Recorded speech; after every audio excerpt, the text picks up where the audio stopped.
Perfect. So, as noted, I'm here to talk about the use of open educational resources in introductory psychology. I do have my Twitter handle on here. Feel free to tag me in what you're doing. And I also have my slides posted on my website, so you can access those after the fact. I like to do my thanks at the beginning of the talks because otherwise by the end you're bored.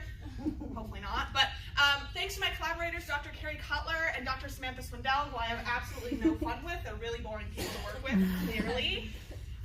To the graduate TAs who taught these intro courses and to the students who took them, to Washington State University's Office of the Provost Affordable Learning Grants that funded this project, and the Open Education Group, for whom I'm a fellow, and the Hewlett Foundation, which funds my fellowship.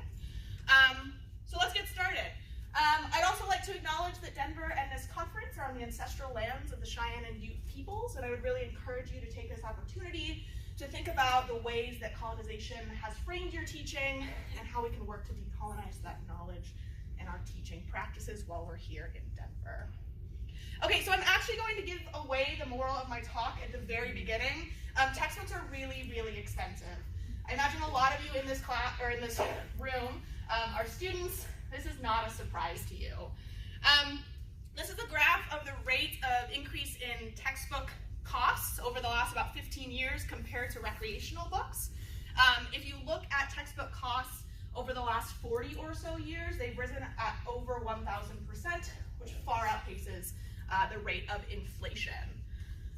Surprisingly, many students report that they're not buying textbooks, so the majority of students are reporting that they're not buying textbook, and the vast majority of those students who don't buy books report that they're concerned that it will have a negative impact on their course performance.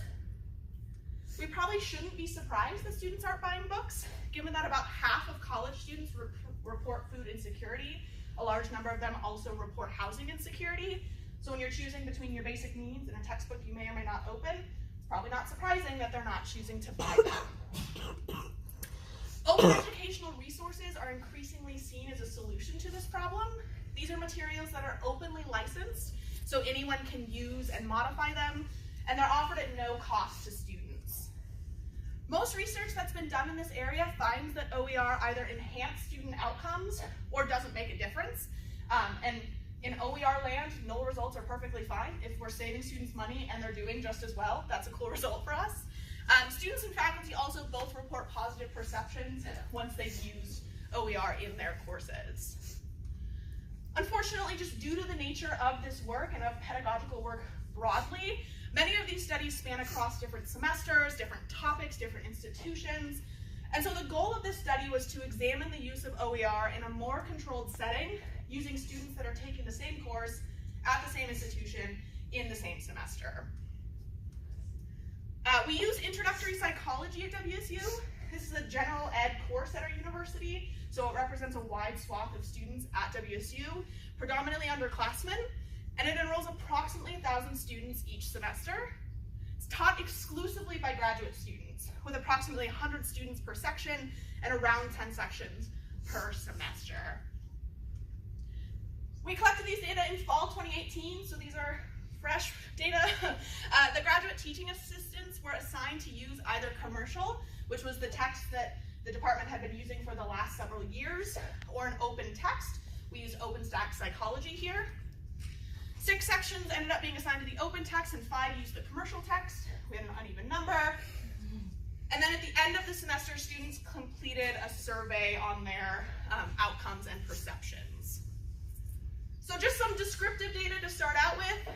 Overall, students are reporting spending almost $300 per semester on textbooks. Keep in mind that a lot of students are reporting that they don't actually buy textbooks for every class. So this is $300, and they're probably not actually buying all their texts in that number.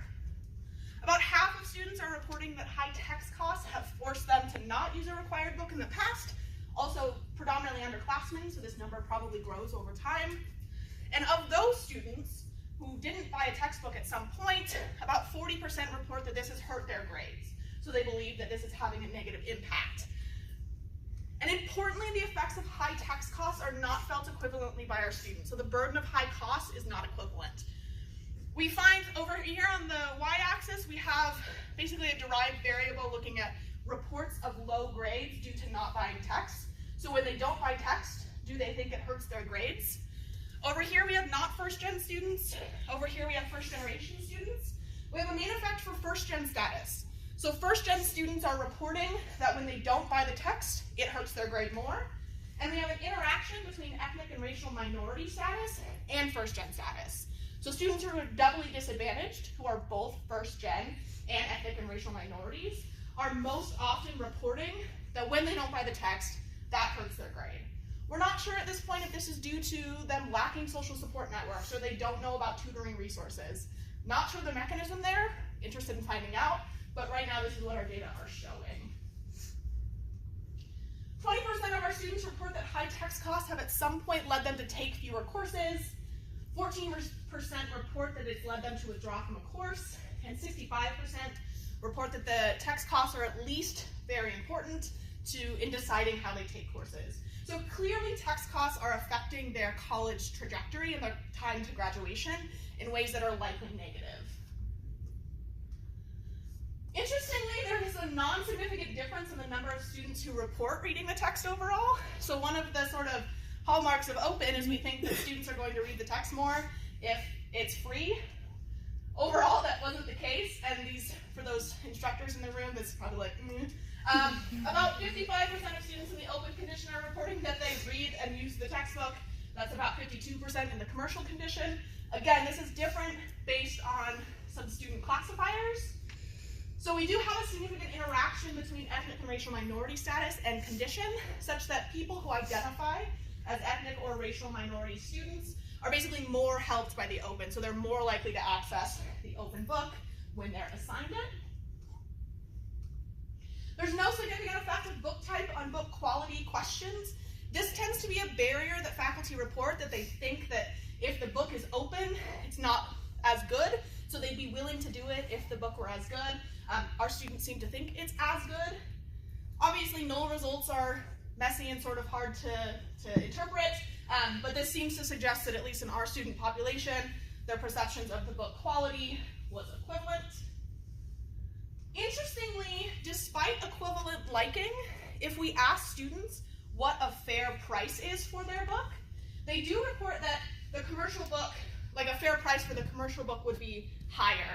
We think this is likely due to how students choose to access these books. So overwhelmingly, those assigned to the open book are accessing that online, and those assigned to the commercial book have a hard copy of it.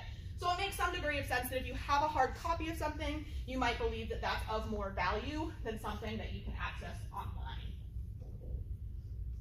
In terms of outcomes, there's absolutely no difference in student grades. Again, remember I said this at the beginning, null is fine for us. So this is expected grade as a function of GPA equivalence. About as equivalent as it gets, right? So students are reporting that they believe they're going to get the same grade in the class, regardless of if we're using open or commercial. I think this is particularly interesting. So perceptions of instructors seem to be positively affected by the use of open text. So students overall rated their instructors who were using open text more positively than those who were using commercial text. So open text instructors are rated as more passionate, enthusiastic, likable, respectful, approachable, funny, encouraging, all these things that we would like our students to believe us to be. Open text instructors were rated more positively on those variables. Interestingly, commercial text instructors were rated as more conscientious and organized. We also hypothesize that this is due to the accessing of the textbook. So there seems to be something about having a physical copy that makes it seem more organized than having it online. It's also the case that OER can be modified by instructors, and that may seem to be somewhat messy or something to students. We're still wanting to dig into that, but overwhelmingly, we see that students are rating open text instructors higher in the purple on a number of positive rating categories. What do students do with the money that they save? To be very clear here, I do not care. I think it is their money. I do not care if they blow it at a bar, as someone on a Facebook group was trying to argue with me the other day. But this seems to be important for some people. So we asked students in the open group, okay, you saved money on this textbook, what did you spend it on? We asked people in the commercial group, who were probably a bit annoyed by this question, not realizing that not spending it was an option, but we asked those students what they would have done if they hadn't have had to buy the textbook. And overwhelmingly, students are reporting that they're spending it on necessities. So over things like rent and food. Here are school costs. A lot of students report that they spent it on another textbook, or things like tuition, other, and then multiple reported. But overwhelmingly, students are in these two groups, right? They're spending it on the things that they need to live and exist as a student. I want to give you some student quotes here, just some qualitative data. Textbook costs add an extreme stress to my life that is not needed. Because of textbook costs, I have to pick up extra hours at work, sometimes working more than 20 hours a week, and on top of that, I have homework and class. This causes me not to sleep a lot and can impact my physical and mental health greatly. Paying for textbooks kept me from eating for a few days because I couldn't afford to. Right? That's pretty profound. And then finally, this one, which I don't want to call it a favorite because it's bad, but representative. Because textbook costs are so high, I have to work more to earn the money to purchase them. Because of this, I have less and less time to devote to schoolwork and studying for exams, and even less time to read textbooks that I am required to buy. So they become useless because the time I'm supposed to use reading them, I spend at work trying to pay for them. So we're asking students to buy these books, not recognizing or perhaps caring about the trade-off that means for our students' time. So to sum it up, your take-home message, if you forget everything I've said other than this, OER saves students money that they're spending on things that they need. Again, I don't actually care if they're spending at the bar, but while resulting in equivalent or better outcomes.